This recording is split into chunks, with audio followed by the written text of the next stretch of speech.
Hi, this is my review of Heavenring Village virtual box set. This is a black and white virtual box set containing a set of tiles and maps that represent Heavenring Village, a site to rest, recover, obtain gear, weapons, items, all sorts of things necessary for adventures. However, this could serve as an adventure site by itself. Perhaps you will find some mysteries and even job opportunities within the different structures of the village.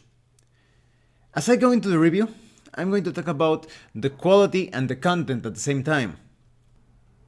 Just like all of the other 0-1 games virtual box sets, this is the highest in quality when it comes to navigating the different maps and tweaking and playing around with the different elements such as furniture, the thickness of the walls and such. So for example, take a look at this image. You have all of the different parts and sections of the village clearly divided. And you have the Rule the Dungeon button. By using this button, we can turn the text on and off. We can turn the tiling on and off as well. We can also turn off the furniture, the doors. You could switch from a square grid to a hex grid, or no grid at all. You could also activate and deactivate a black filling for the walls, or maybe you want a gray fill or no fill at all. And each subsection is effectively a tile. You can click on it and choose if you want to print that tile, or if you want to go there to take a closer look at the layout. You also have buttons to zoom in and zoom out if you find that more comfortable when you are navigating and playing around with the options of each map.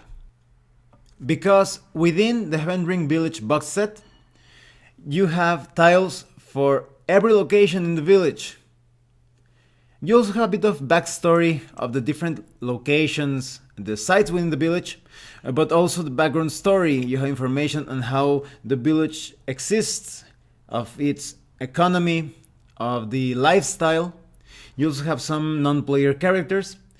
Mostly it's customized for a high fantasy experience, or perhaps even low fantasy, but you can adapt it to many other role-playing games or different campaign settings as well. So each part of the village is effectively an adventure seed, or perhaps 2 or 3 more adventure seeds. It all depends on what you can think of the background of the non-player characters, of the function of a particular site within the village. There's a lot of room here to create an entire campaign based around this village, or if you want to handle it as a one-stop moment during a campaign where the characters are just gathering clues, gathering equipment, and perhaps obtaining information on the next adventure site, you could also handle it like that. But Heavenring Village is a very useful place to serve as an adventure hub, to keep returning here and obtaining all sorts of things between adventures. And because you can play around with the different tiles, you could also use this box set to recreate any adventure site imaginable, be it a cursed mansion, the stronghold of a bandit lord. You could play around with the tiles and create any sort of adventure site imaginable. Let's take a look at the Black Griffon Inn rooms. You have the stable, the bar and tavern, different common rooms. You have the owner's apartment, bathrooms, anything that you can think of. This is a great place to meet up with some patrons.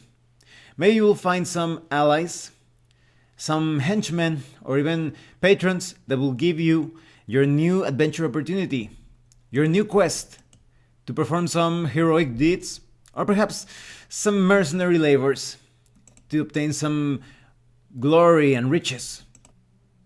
As you can see, each room is finely detailed to the point that it actually feels like a living, breathing site, somewhere where people are carrying out their everyday lives, their activities, their duties.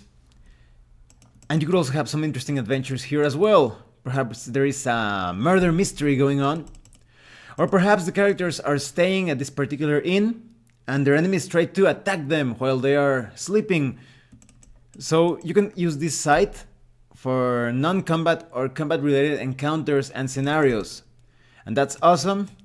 There are many niches, nooks and crannies where you can find some interesting things hidden. Perhaps you could also find some hidden passageway beneath this inn.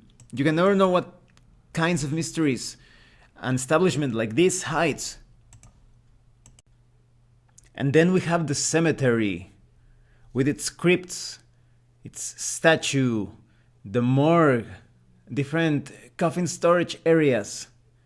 If the inn had opportunities for adventures within the village, the cemetery is just begging to be used like that. Maybe some of the crypts and different tombs and graves are actually entrances to ancient labyrinths. Maybe you can also find some magical items hidden within different burial sites. You never know what you will find in a cemetery. It doesn't necessarily have to be related to horror. There are many cemeteries and graveyards in fantasy role-playing games that surprise the player characters, holding some portals or doorways to even other dimensions entirely. So the cemetery will allow characters to explore things within the village that at first seem to be hidden at plain sight. Maybe you will see a particular name or date in one of the tombstones, and you will realize that something is wrong with some of the inhabitants of the village. Or perhaps you will find clues in the different markings and the graves that hold some keys or some answers for some adventure sites outside of the village, because Heavenring village is supposed to be surrounded by a very dangerous area with a lot of monsters and terrifying beasts. And then we have the Emporium with its shopping area, the warehouse, different rooms, offices. You can explore this place mostly to find the gear and provisions that you need for your next journey. This is the perfect place to go and obtain all of those things that are usually not obtainable in other establishments, such as, for example, the blacksmith or other more specialized shops. You can move around in this area, and undoubtedly the rogues and the thieves of the party will want to sneak around and get into those places that they aren't supposed to be going into. Something that I also like of these tiles is that because you can modify so many things related to furniture and such, you can play around with the outside of the different establishments and areas. You have details such as fallen leaves and bushes and small pebbles. So you have many ways in which you can play around with the tiles and create adventure sites of all sorts of things, like wilderness adventures. Or perhaps you want to visit this sort of like a hermit's hideout. And concerning the Emporium, maybe you want to play sort of like a merchant campaign, and maybe this is a site that you will constantly visit. Maybe you actually own the Emporium and you're constantly getting new things to sell, some rare products. You could be traveling outside of Heavenring Village, because Heavenring Village is actually protected by this very treacherous river. So you only need to guard the main entrance of the village, which is a bridge that crosses the river. So maybe the characters are constantly going in and out of the village as they gather supplies and interesting goods to sell at the Emporium. And then we have the entire Heavenring Village referee map. This is going to be really useful when you want to make some notes about events that happened in a particular building. Maybe something that happened at the section A7 is related to some other things that will happen at G4 or perhaps at H7. So this is really useful for the referee. Everything is perfectly keyed and laid out, so you can keep track of relevant things plot-wise, of the different plans and objectives and agendas of all of the factions moving within the Heavenring Village. And this is going to be even easier to keep track of because of a booklet that I'm going to talk about in a few minutes. And then we have the jail with its tribunal, the different cells, the guard post, the sheriff's office. This jail is quite impenetrable, at least by conventional means, because it's surrounded with a high wall topped with sharp spikes. So whether you are planning to keep a prisoner inside, fighting against the other villains or bandits or whatever you want to handle in a particular adventure that they're trying to get their bodies out of jail, you will have to defend this area, the different cells, and everything is well laid out for some battle encounters. But maybe you are the one trying to escape from jail, and you can plan your escape, take a look at the different structures, at the architecture itself, trying to find that weak spot to get out of jail unnoticed. And then we have the Lord's Manor, with its entrance, the guard posts, the different servants' rooms, the barracks, the kitchen, the larder. This is a great set of tiles to use for any manor imaginable, be it a particular adventure site, as I was telling you, maybe it's a haunted or cursed manor, or maybe it's just your typical manor that you find in any village that you visit. You can play around with the tiles, change the furniture, color, and draw whatever you like by digital or physical means, and you will have anything related to a manor covered in any adventure and campaign. This manor is a bit more on the fighter or warrior side of things. That is, the owner is martially inclined, so we'll see many different symbols and paraphernalia related to fighters and combat and weapons, but nonetheless, it's quite easy to modify it for any particular adventure that you have in mind. And then we have the rooftops. This is a set of generic rooftops that you can use not only to cover all of the structures in Heavenring Village, you could also use them for any village or town imaginable. There are many battles that are quite exciting, or chases, as you move around and jump across the different rooftops. But you could also perhaps, maybe you have a party of rogues or thieves and you want to infiltrate a particular structure, or maybe you're just fixing the roof. You never know what kinds of side quests and missions you can bump into in a village. So these rooftop tiles are going to be really fun to use. You could have the different tiles of the houses laid on your table, and you could use these rooftop tiles over them. So the characters do not know what is inside of each building. So when they decide to enter this house or that temple or that anything you can think of, you just need to remove the rooftop tiles and the insides of the building will be revealed. And then we have the room templates booklet. This is perfect to make notes, descriptions of the different rooms, of the different objects and non-player characters that the player characters will find in each of the rooms of the entire village.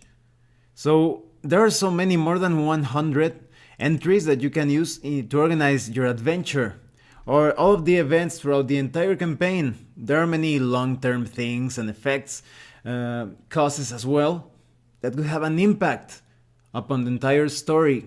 So this is highly useful to keep track of everything, especially when you use it with the full map of the village, as I mentioned a few minutes ago.